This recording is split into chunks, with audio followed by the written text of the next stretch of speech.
Şiddetin pik nöqtəsidir. Bundan o tərəfə yoxdur. Hadisələr məktəbdə baş verib. Bir çox məni tanıyanlar, elə həmkarlarım da xahiş edirlər. Sarı xanım məktəbi nömrəsini, neçə nömrəlidir, neçə saylıdır, bilirsinizsə mənə deyin. Təəssüflər ki, mən də bilmirəm.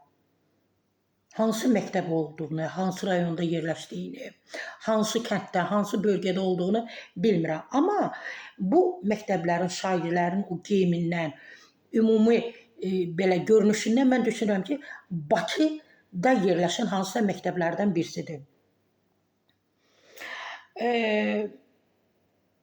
Şiddətdir, şiddət. Şiddət necə olmalıdır? Şiddət. Bir məktəbli digər məktəblini döyür. Oğlan qızı vurur, təpi ilə vurur və yerə yıxılır qız. Ətrafdakılar çox soyuqqanlıdır. Heç deyərdim ki, o qıza baxmadılar, qıza tərəf ki, o yerə yıxıldı, zarıdı, bəlkə sümüyü sındı, bəlkə beyli qırıldı, bəlkə ayağı qırıldı. Hamı çox soyuq, çox laqeyd və biganə dayanıblar.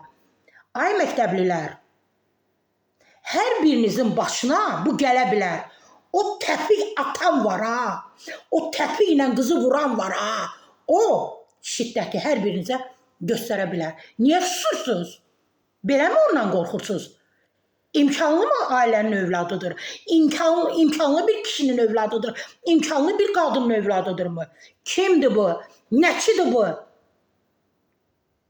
Mən başa şiddət necə olmalıdır? Niyə görə bu məktəbliyə hələ də cinayət işi açılmıyor?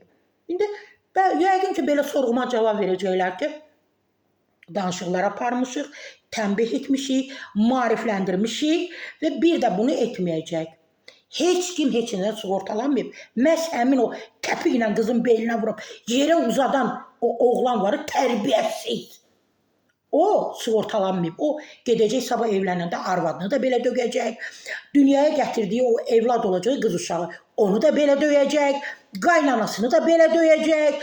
Anasını bəlkə döyür, şiddət göstərir. Qonşudakı qızlara bəlkə də şiddət göstərir.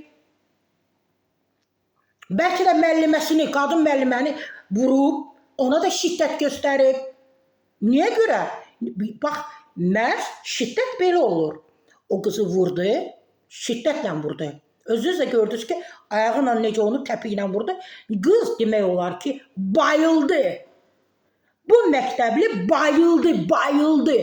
Mən bilirəm ki, məktəbin rəhbəri üstündən mən də bilirəm də, yox, bizdə hadisə baş verməyib, zarafatlaşıblar bir-birlərindən. O onun dostudur. Bilirsiniz necədir? Ola bilər ki, o oğlan qızla sevgilidir.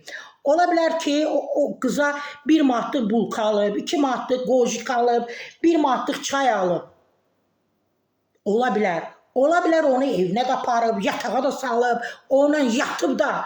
Amma bu demək deyil ki, o onu döyməlidir. O ona şiddət göstərməlidir. O onu təpi ilə vurmalıdır.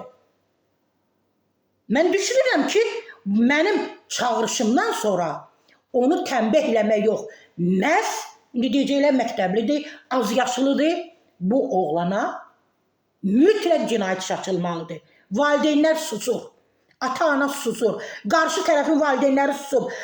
Azərbaycan Respublikasının Elm və Təhsil Nazirliyi susub. Emin Əmrullayev susub. Kuratorlar susur. Nə bilim, repetitorlar susur. Sinif rəhbərləri susur.